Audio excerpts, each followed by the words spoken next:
Hello po mga kababayan, si Dante Maravillas. I-update ko po kayo ng mga pangyayari sa Iran at sa Amerika, yung gira po sa Middle East. Ayan po, breaking news. Second American fighter jet crashes in Persian Gulf area around the same time F-15E shut down, pilot safely rescued. Sabi dito ng report sa New York Post. Tuwang-tuwa naman po yung DDS na si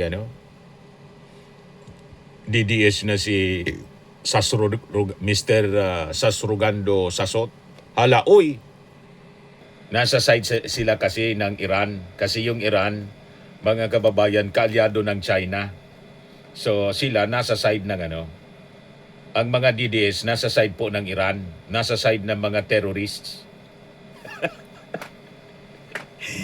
You see, mga kababayan, natutuwa sila na malagasan, mga kababayan, yung Amerika at saka Israel.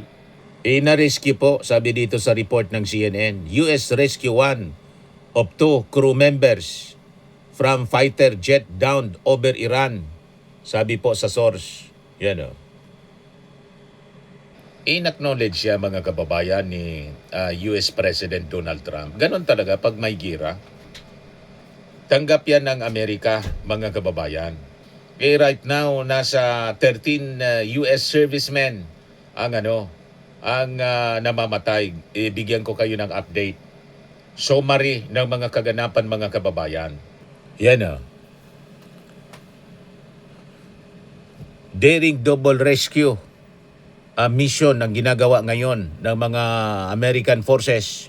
Sabi dito sa balita, in a high-risk mission deep inside hostile territory, U.S. combat search and rescue teams successfully recovered both crew members of a downed F-15E Strike Eagle during what's being called Operation Epic Fury. The aircraft assigned to the 494th Fighter Squadron was hit by Iranian defenses, forcing the pilot and weapon systems officer to eject into mountainous terrain in southwestern Iran. With enemy forces reportedly searching the area, time was critical. A first rescue team managed to extract one airman under heavy fire. In a second daring operation, additional teams returned using HH-60W Jolly Green, two helicopters supported by HC-130J aircraft flying low and evading threats. They successfully located and rescued the second airman. Meanwhile, at A-10 Thunderbolt jets provided cover, suppressing enemy positions during the extraction. Both crew members are now safely in Iraq and receiving care. Nailigtas po. Yan ang report 7 hours ago. Magaling sa ganyan sa extraction, mga kababayan, ang Amerika.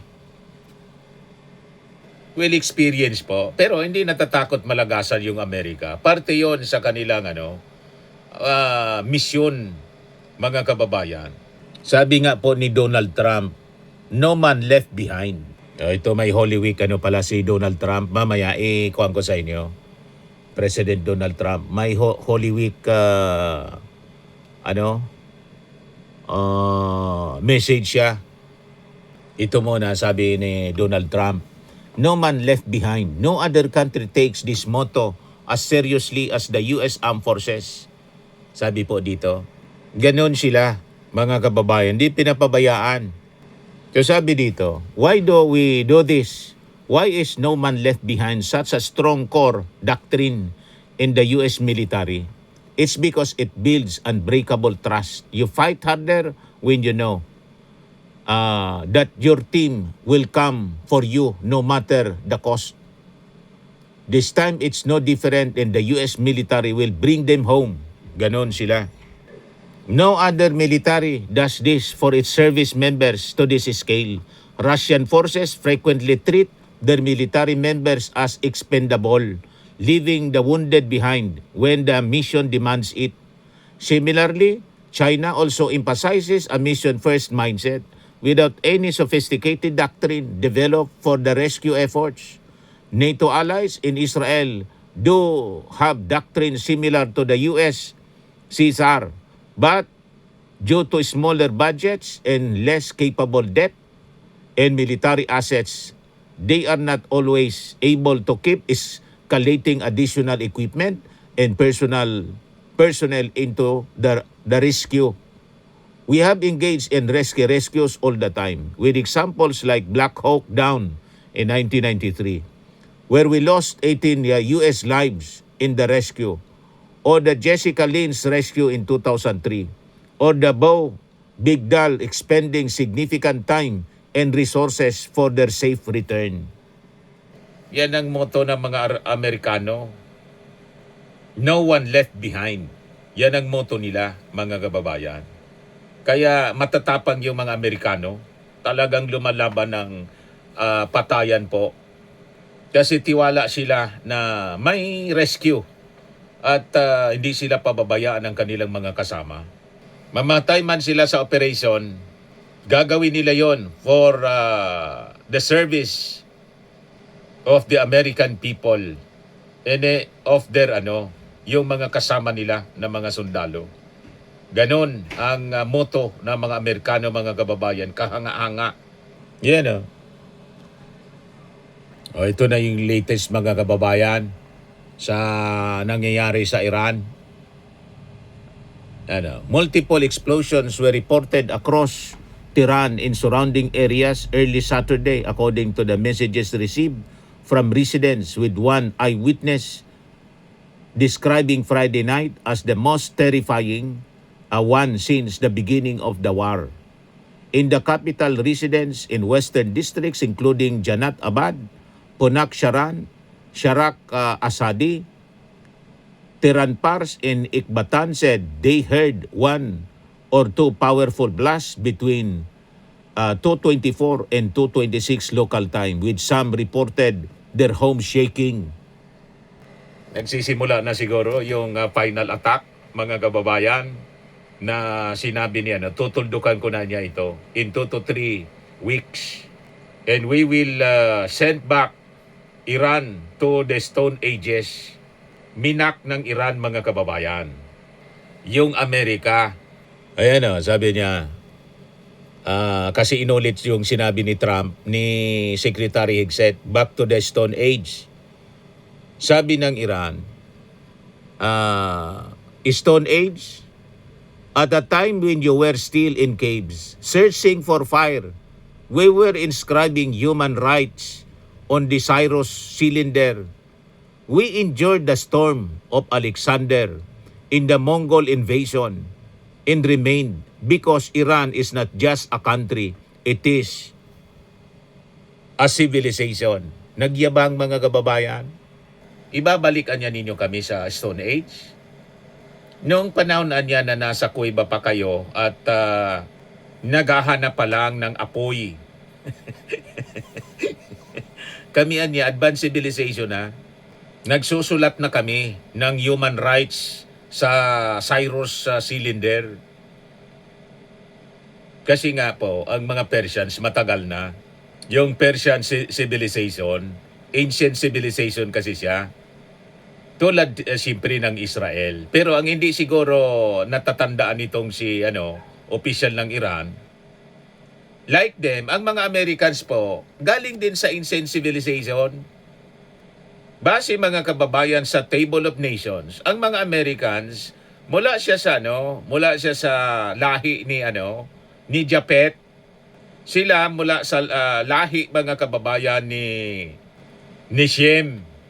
Yung tatlong anak ni tawag dito, ni Noah. Yung mga Africans, the blacks, galing kay Ham. Ganun po siya . The Caucasians, the whites, from Japet. Siguro na kalimutan nila. Or kasi hindi man sila nagbabasa ng Bible. They're Muslims, mga kababayan. Quran ang kanilang binabasa. Kaya hindi nila yung nabasa sa historical books na Bible kung saan galing ang mga lahi ng mga tao sa mundo, including Persians. Malamang nakalimutan niya o talagang ignorante din siya, mga kababayan. Minaliit yung Amerika. Ang alam niyang history siguro yung nung ma-discover yung Amerika ni Columbus. Yung mga Americans po, anak ng UK, United Kingdom mga kababayan, di ba? At yung European countries, including the United Kingdom, lahi ni Japet. Yan po sa Table of Nations. Mama, i-share ko po sa inyo para alam ninyo ang history ng mga nations of the world based sa Table of Nations after Noah's flood. Ito kasi yung naging sagot ng Iran doon sa sinabi ni Trump na ibabalikan niya namin kayo sa Stone Age. So, breaking news, Iran responds sharply to Stone Age remark.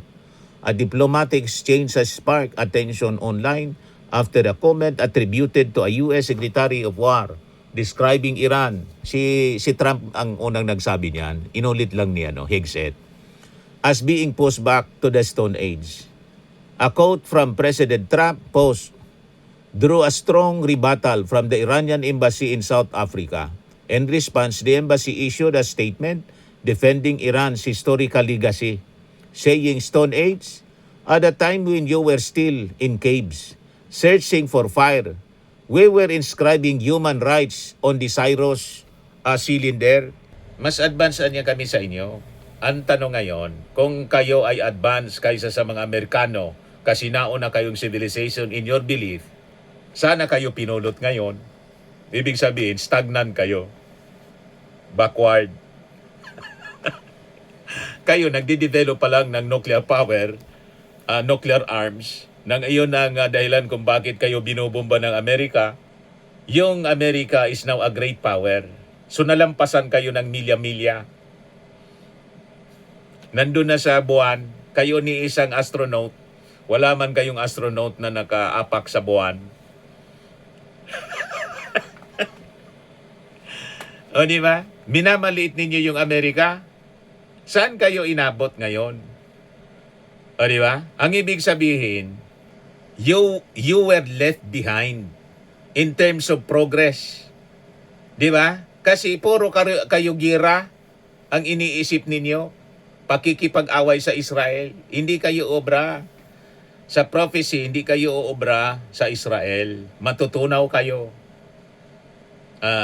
Kaya mga Iranians, ang dapat sa inyo, makipagkaibigan na lang sa Israel. At maging believer. Ang daming mga Iranians na naging mga born-again Christians.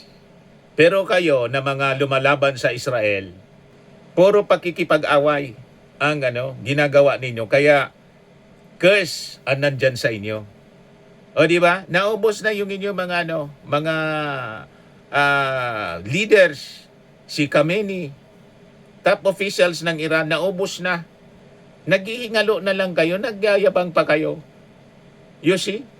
Ayan nagyayabang. The statement reference the Cyrus cylinder, often cited as one of the earliest known charters reflecting principles of human rights and cultural tolerance. Yun pala kayong sumulat?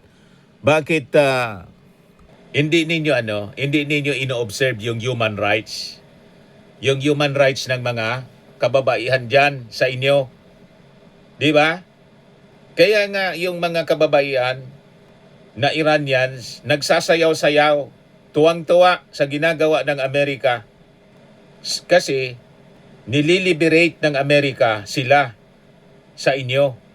Di ba? Cultural tolerance pala yung nakasulat doon sa Cyrus cylinder, human rights. Violation of human rights yung mga pinagagawa ninyo dyan. Baliktad, mga kababayan. Kaya iniinsulto nila na sila advanced civilization sa Amerika. Noon yun. Noon yun. At ang Amerika, galing din sila sa ancient civilization, sa lahi ni Japet. Napakalinaw. Ang reference kasi ninyo, yung 1600 na pagka discover ng Amerika at naging bansa. Yun kasi ang reference ninyo. I-research ninyo ng mas malalim. Hindi yung mga Americans, hindi lang nagmula doon sa 1600 yung history.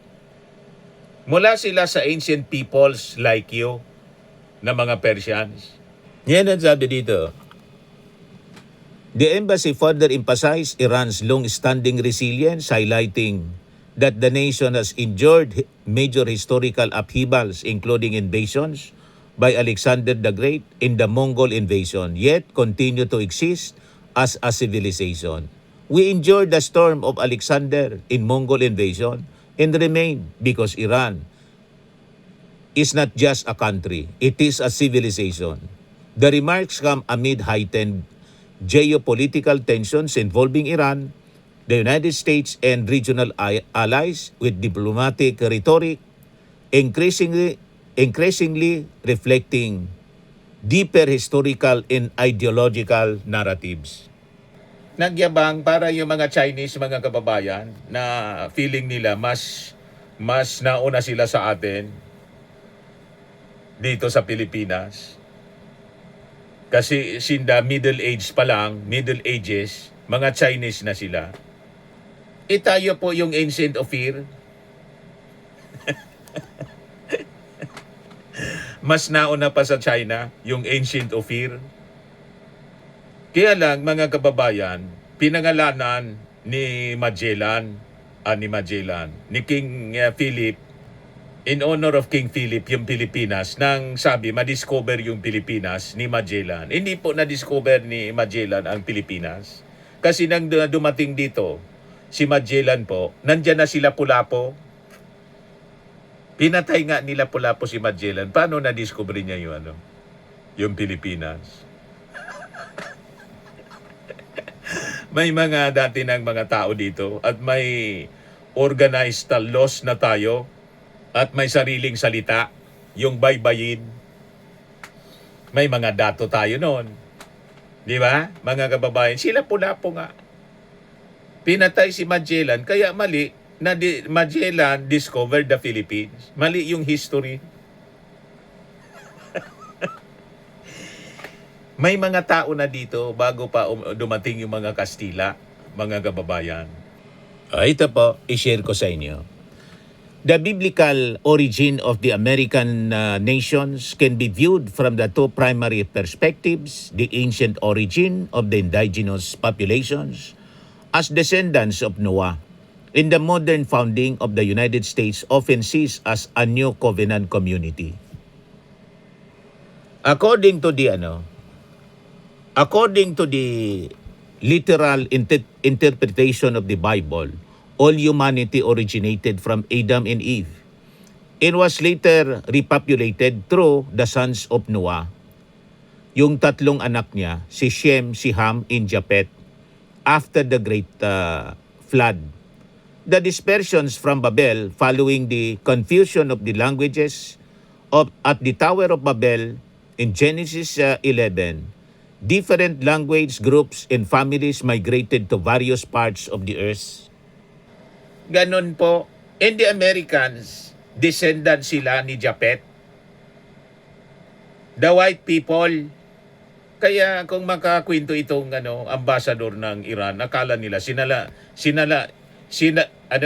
na lang yung pinakang matanda na civilization. Hindi po. Sabay-sabay. ang nakita lang ninyo yung 1600s na founding ng America, United States of America. Sinasabi ninyo 250 years pa lang yung Amerika. Kayo, ang tanda-tanda na ninyong civilization, ancient civilization, Persian kingdom pa.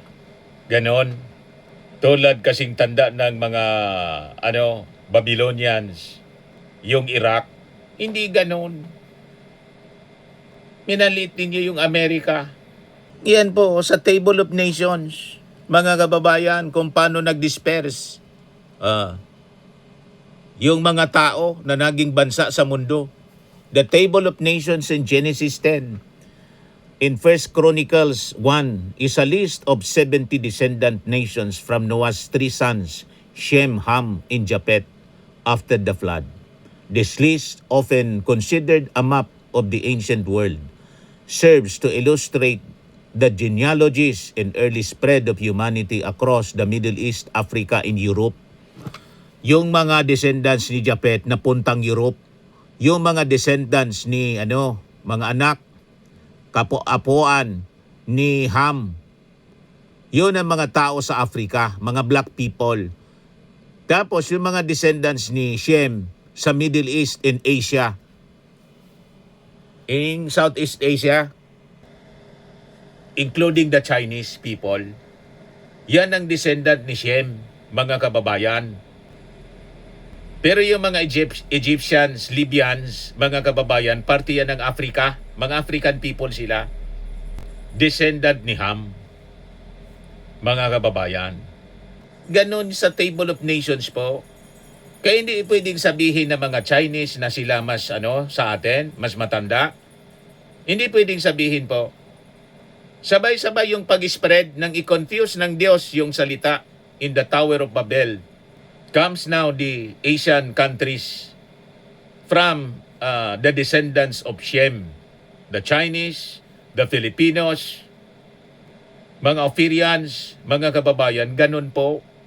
While the white people of Europeans, yung Amerika, galing po sa United Kingdom yan, European, lahi ni Japheth, mga kababayan, in the Table of Nations. Ayan the sons of Noah in Genesis chapter 10 verse 1 to 32.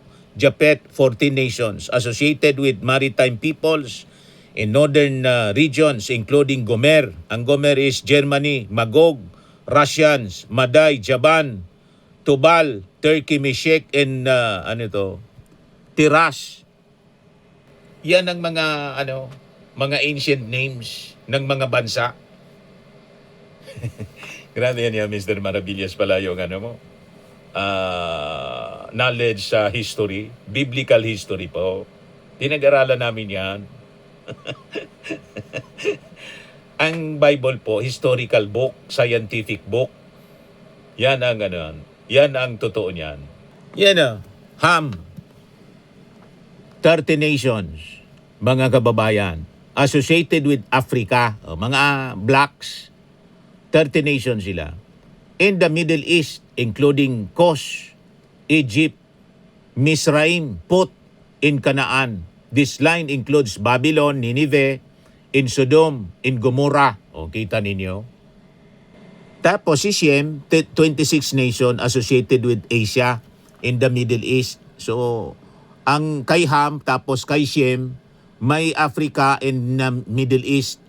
Yung kay Shem na lahi, may nasa Middle East tapos Asia. Tayo dito sa Asian countries including Elam, Ashur, Arphaxad, Lud, in Aram. Yan Key aspects of the table, symbolic number. The 70 nations represent the total comprehensive spread of humanity at the time, a number that often appears in biblical tradition. Example, 70 descendants of Jacob. Geographical scope, it ranges from southern Spain, Tarshish, to southern Russia, Ukraine, Askenas, to East Africa, Seba. The list highlights the diversity of languages, lands, and clans following the events in Genesis 11, setting the stage for biblical narrative. Yan generations of Noah. Ang mga Persians po, descendant po siya ni Elam, anak ni Shem, mga kababayan, na anak ni Noah, kapatid ni magkaka-relative sila. With the Americans, yung mga Americans na Americans, descendants ni Japheth, while the Persians, descendants ni Shem. The Africans, the black people, descendants, mga kababayan ni Ham. And tayo, distant relative ng mga Persians kasi galing din tayo sa lineage ni Shem. Kita ninyo mga kababayan, in the table of nations, ganon. Ganon pala yan, Anya Mr. Maravillas. Ganon. Kaya huwag ninyong minamaliit yung mga Amerikano. Hindi kasi ninyo alam yung ancient origin ng mga Americans. Ang ancient origin ng mga Americans mula po sa mula sa lahi ni Japet, na kapatid ni Shem, na descendant din ninyo. 'Di ba? Kaya mali itong mga pagmamaliit na sinasabi ng ambassador ng Iran na kami anya nagsusulat ng human rights sa Cyrus Cylinder, kayo naghahanap pa lang ng apoy sa cave. Kaya ang tanong natin, ngayon, saan kayo pinulot? Di ba? Kung nagmamalaki kayo na insensibilization kayo, saan kayo pinulot? Di ba milya-milya na yung yung napag-iwanan na kayo ng panahon? Wala kasi kayong tigil sa pakikipag-away, kaya you are left behind sa progress. Nandun na sa space na yung mga Americans, kayo nandyan pa rin. 'Di ba? Nagde-develop pa lang ng nuclear weapon. Yung Amerika 1945 pa may bomba atomika na. Blessed country kasi yung Amerika kasi hindi inaaway yung Israel. Kayo inaaway ninyo yung Israel. Yan ang katotohanan yan mga kababayan. Ayan man lang po ang ating short video ngayon. Ako po si Dante Maravillas. Bye-bye. God bless.